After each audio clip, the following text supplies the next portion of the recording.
Good morning students. हम दो बैलों की कहानी पढ़ रहे थे। हमने पढ़ा कि झूरी ने अपने दोनों बैलों को अपने ससुराल भेज दिया था और बैलों ने समझा कि उनके मालिक ने उन्हें बेच दिया है। झूरी का साला गया, उन्हें बड़ी कठिनाई से ले गया और वहाँ उनका मन नहीं लगा और नया स्थान उन्हें अच्छा नहीं लगा। और रात में दोनों बैलों ने एक दूसरे को देखा और जोर लगाकर मजबूत से रस्सियों को तोड़कर झूरी के घर की ओर चल पड़े। सुबह जब झूरी ने बैलों को देखा तो दोनों की आंखों में विद्रोह स्नेह देखकर गांव के बच्चों ने उनके लिए तालियां बजाई, उनका स्वागत किया। परंतु जो झूरी की पत्नी थी वह इस बात से नाराज़ थी। आगे पढ़ेंगे। एक बालक ने कहा, ऐसे बैल किसी के पास न होंगे। दूसरे ने समर्थन किया, इतनी दूर से दोनों अकेले चले आए। तीसरा बोला, बैल नहीं हैं, वे उस जन्म के आदमी हैं। इसका प्रतिवाद करने का किसी का साहस न हुआ। प्रतिवाद करना यानी विरोध में तर्क देना। झूरी की स्त्री ने बैलों को द्वार पर देखा तो जल उठी, बोली, कैसे नमक हराम है बैल कि एक दिन वहाँ काम ना किया, भाग खड़े हुए। झूरी अपने बैलों पर ये आक्षेप ना सुन सका और नमक हराम क्यों है, चारा दाना ना दिया होगा तो क्या करते। अर्थात झूरी की पत्नी ने उनको नमक हराम कहा, यानी उन पर आरोप लगाया कि इनसे एक दिन भी काम नहीं किया गया वहाँ। तो झूरी ने कहा कि ऐसा नहीं है, ये नमक हराम नहीं है, क्योंकि इन्हें जब खाना ही नहीं दिया गया होगा तो इन्होंने ऐसा कदम उठाया है। स्त्री ने रौब के साथ कहा, बस तुम ही तो बैलों को खिलाना जानते हो और तो सभी पानी पिला पिला कर रखते हैं। झूरी ने चिढ़ाया, चारा मिलता तो क्यों भागते। स्त्री चिड़ी, भागे इसलिए कि वे लोग तुम जैसे बुद्धुओं की तरह बैलों को सहलाते नहीं, खिलाते हैं तो रगड़ कर जोतते भी हैं।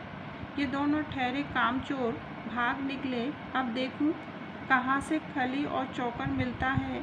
सूखे भूसे के सिवा कुछ न दूंगी, खाएं चाहे मरे। वही हुआ।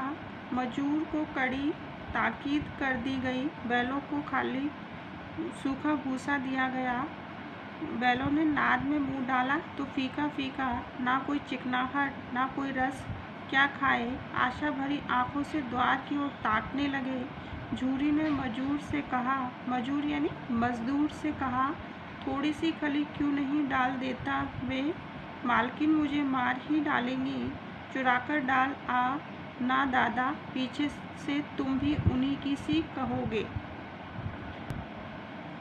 एक दिन झूरी का साला फिर आया और बैलों को ले चला। अब कि उसने दोनों को गाड़ी में जोता। 2-4 बार मोती ने गाड़ी को सड़क की खाई में गिराना चाहा, पर हीरा ने संभाल लिया। वह ज़्यादा सहनशील था। यानी मोती का स्वभाव कैसा था, जल्दी गुस्सा आ जाता था, आक्रोश में आ जाता था, और जबकि इसके विपरीत हीरा थोड़ा सहनशील था। संध्या समय घर पहुंचकर उसने दोनों को मोटी रस्सियों से बांधा और कल की शरारत का मज़ा चखाया। फिर वहीं सूखा भूसा डाल दिया। अपने दोनों बैलों को खली, चूनी और सब कुछ दी। यानी जो गया था उसने अपने बैलों को तो खली, चूनी सब कुछ दिया, लेकिन हीरा और मोती को उन्होंने सूखा भूसा ही डाल दिया। दोनों बैलों का ऐसा अपमान कभी न हुआ था।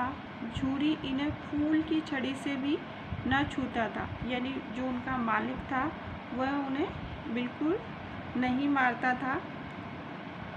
उसकी टिटकार पर दोनों उड़ने लगते थे।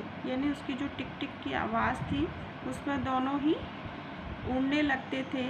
यहाँ मार पड़ी, आहत और सम्मान की व्यथा तो थी ही, उस पर मिला सूखा भूसा। नाद की तरफ आंखें तक न उठाई।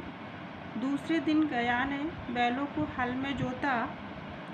इन दोनों ने जैसे पाँव न उठाने की कसम खा ली थी। वह मारते मारते थक गया, पर दोनों ने पाँव न उठाया।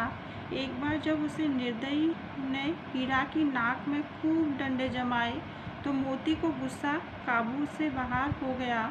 हल लेकर भागा। हल, रस्सी, जुआ, जोत सब टूट टाट कर बराबर हो गया। गले में बड़ी बड़ी रस्सियाँ न होती तो दोनों पकड़ाई में न आते। यही जब गया दोनों बैलों को अपने घर लाया तो उनका इतना अपमान किया।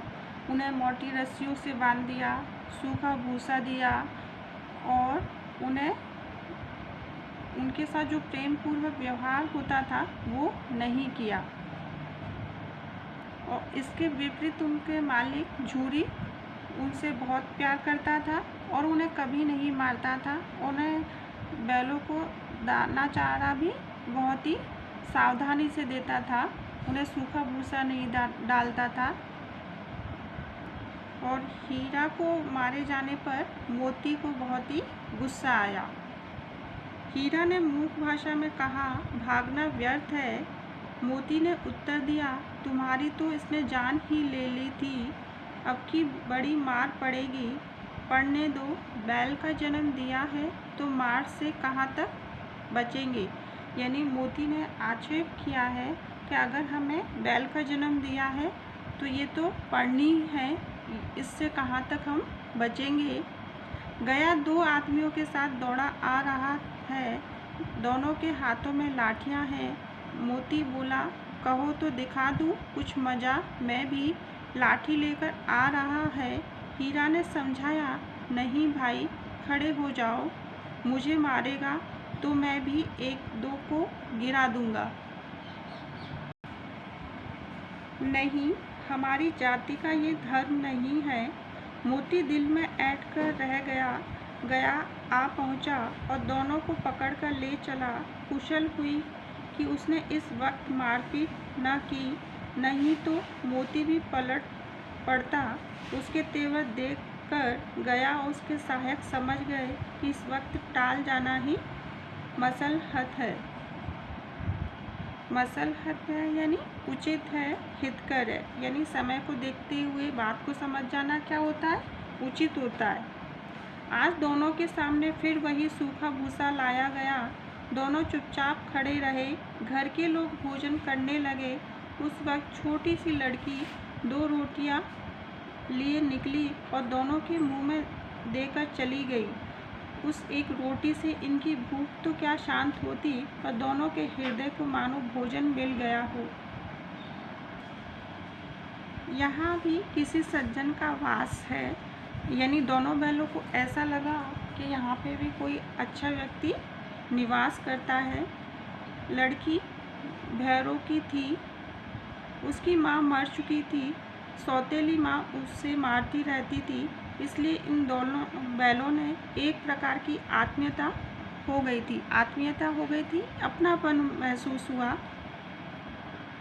और ऐसा उन्हें क्यों लगा, क्योंकि लड़की की जो माँ है वो मर चुकी थी।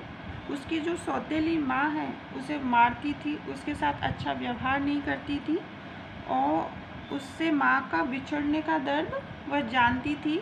इसलिए हीरा मोती की व्यथा को देखकर उसके मन में उसके प्रति प्रेम उमड़ आया। और क्योंकि उसे लगा कि जो उसके साथ उसका व्यवहार होता है वही इनके साथ इनके मालिक से दूर होने के बाद किया जा रहा है। दोनों दिन भर जोते जाते, डंडे खाते, अड़ते, शाम को थान पर बांध दिए जाते। थान क्या होता है, पशुओं को बांधने का स्थान। और रात को वहीं बालिका उन्हें दो रोटियां खिला जाती। प्रेम के इस प्रसाद की बरकत थी कि दो दो गाल सूखा भूसा खाकर भी दोनों दुर्बल ना होते थे, मगर दोनों की आंखों में रोम रोम में विद्रोह भरा हुआ था। एक दिन मोती ने मूक भाषा में कहा, अब तो नहीं सहा जाता हीरा, क्या करना चाहते हो? एक आध को सींगों पर उठाकर फेंक दूंगा, लेकिन जानते हो वह प्यारी लड़की जो हमें रोटियां खिलाती है उसी की लड़की है जो इस घर का मालिक है। ये बेचारी अनाथ ना हो जाएगी।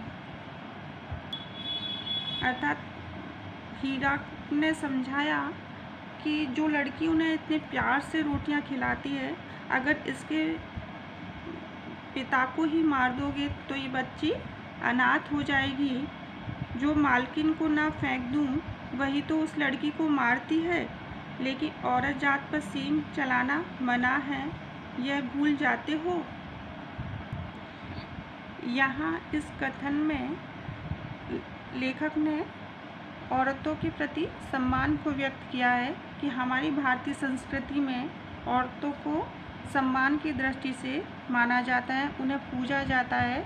हमारे समाज में कुछ लोग हैं जो स्त्री को केवल साधारण जीव मानते हैं, उनका शोषण करते हैं, उन्हें पीटते हैं, मारते हैं, प्राय लोग उनको साथ दुर्व्यवहार करते हैं। लेकिन लेखक ने यहाँ ऐसा दृष्टिकोण नहीं रखा है, उन्होंने स्त्री को समानता और सम्माननीय बताया है।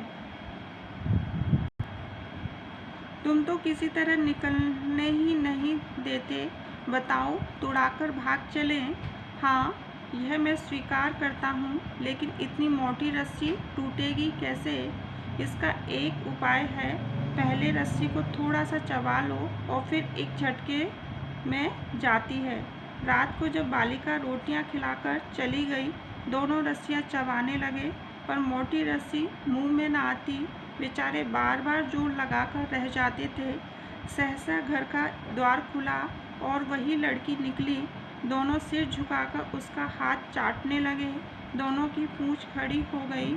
उसने उनके हाथ माथे सहलाए और बोली, खोल देती हूँ, चुपके से भाग जाओ, नहीं तो यहाँ लोग मार डालेंगे। आज घर में सलाह हो रही है कि इनकी नाकों की नाक डाल दी जाए। उसने गराव खोल दिया, पर दोनों चुपचाप खड़े रहे। मोती ने अपनी भाषा में पूछा, अब चलते क्यों नहीं? हीरा ने कहा, चले तो, लेकिन कल इस अनाथ पर आफत आएगी, सब इसी पर संदेह करेंगे। सहसा बालिका चिल्लाई, दोनों फूफा वाले बैल भागे जा रहे हैं। ओ दादा, दोनों बैल भागे जा रहे हैं, जल्दी दौड़ो।